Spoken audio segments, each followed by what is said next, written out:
Not gonna lie, I honestly thought that this was another game based on one of those SD Gundam spin-offs. And shockingly, it is not. It's based on a ripoff of one of those SD Gundam spin-offs. Karakuri Kengoden Musashi Lord reimagines the story of Musashi Miyamoto, only everyone has been replaced with cutely designed robots. It's still set in the Edo period, and there are still humans around. It's just there are also robots. Just for some context, it's important to remember that at this time, SD Gundam was wildly popular, and that's the cute version of Gundam. And SD Gundam had its own spin-offs, including one that put the robots in the Sengoku era. So Karakuri Kengoden Musashi Lord is a really transparent attempt to cash in.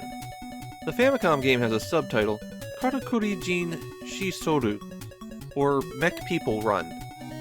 No, I don't know what they mean by that either, and since it doesn't seem to be a reference to anything, I'm guessing it's a pun I just don't get. Rather than just being a single adventure, the game has 4 different storylines that you choose from when you set out, and each of them has you control a different character. Don't worry, they all play the same. If you complete the 4 stories, then a 5th and final chapter unlocks. One annoying quirk you're going to find right off the bat is that the start button doesn't work on the title screen. You use the select button to make your choices. And that really sums up Karakuri Kengoden Musashi Lord. It plays a lot like it was made by someone who had video games described to them, but they never actually played a game themselves. It's all here, it's just a little bit askew from what it should be. The game's an action RPG, and the A button attacks while the B button brings up a menu. The B button also cancels menus, and the A button selects items from them. Start is used to cast spells, which cost hit points to use. The menu only has 4 options: talk, inventory, search, and status. Status doesn't help that much, since what are you going to do about your attack and defense? And your current gold and experience points are always on screen, but it's where you go to in order to equip spells. Spells come to you naturally as you level up. I got a little fireball at level 6 that cost 1/6 of my hit points, and a giant fiery explosion at level 8 that also cost about 1/6 of my hit points. At least it goes down as a percentage as you level up. In towns you'll find the weapon shop that sells attack upgrades, the armor shop that sells armor upgrades and healing herbs, and the item shop which sells healing herbs and saves your game. There are also inns that will fully restore your health, but you probably don't want to use them because they're very expensive compared to the cash dropped by enemies, at least early on, and you get fully healed when you level up, which with a little bit of planning means you never have to use an inn. In fact, I used the inn here specifically so that I'd have footage of using the inn. The action in this action RPG is really bad. Enemies all have some very basic, very simple moves, and because of that, they all tend to pile up on top of each other.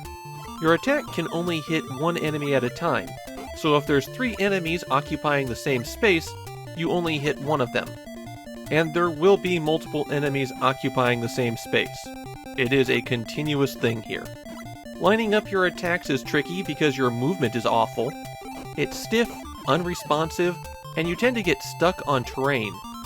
And as a final insult to injury, getting hit knocks you back a huge distance, including across screen transitions.